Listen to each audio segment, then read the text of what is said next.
is Antonio Leggett, but the brothers know me as Ibrahim. I'm from Utica, New York. Growing up, I was in a single parent home.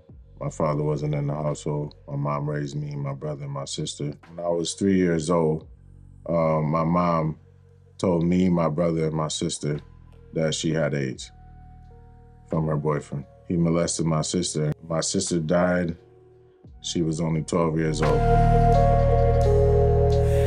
Her boyfriend at the time that gave that to her, he used to abuse me and my brother. Physically abuse, yeah. He didn't sexually abuse us. And my brother's got a burn mark on his hand from he put his hand right on the fire.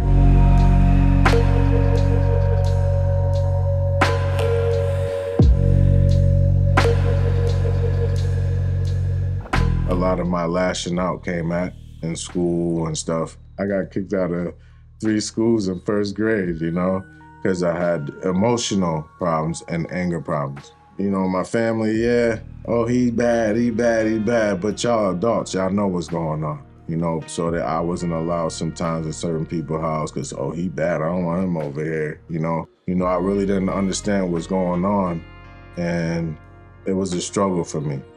My mom died when I was 11 years old.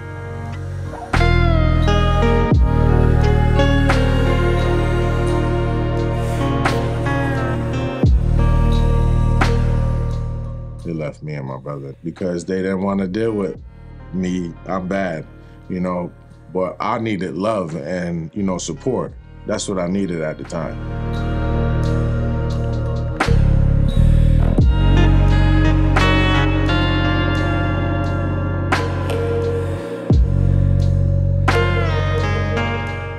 My parents, they grew up in the church. We was Christians growing up.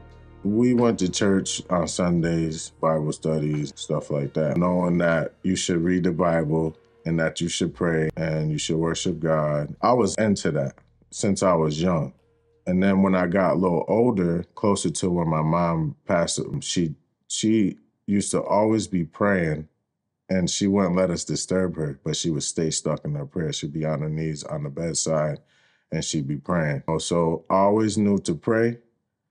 That was the main thing, and to read the Bible. So when I was in the system, I would read the Bible and pray just alone in your room. Like, it's not a cell, but it's a kid cell. Basically you got a desk, a bed, and a dresser, and that's it. A little window cut out in the door.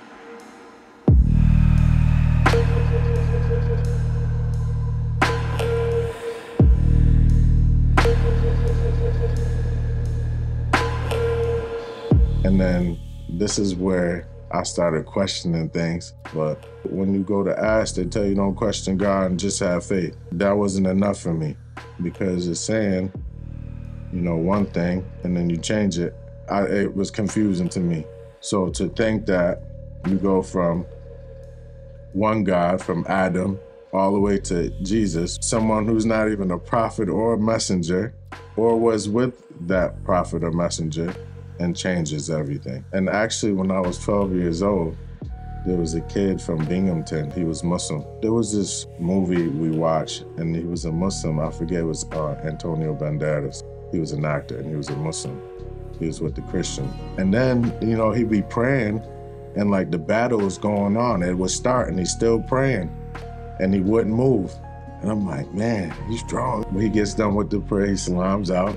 And then somebody was about to go get him, and he got, and he, started fighting. I was like, oh yeah, that's cool, And it made more sense and went back to just one God.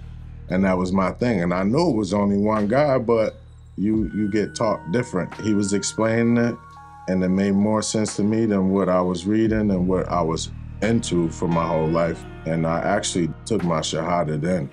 But unfortunately, the influence of family, oh, why would you do that? I'm still young, I'm only 12 years old.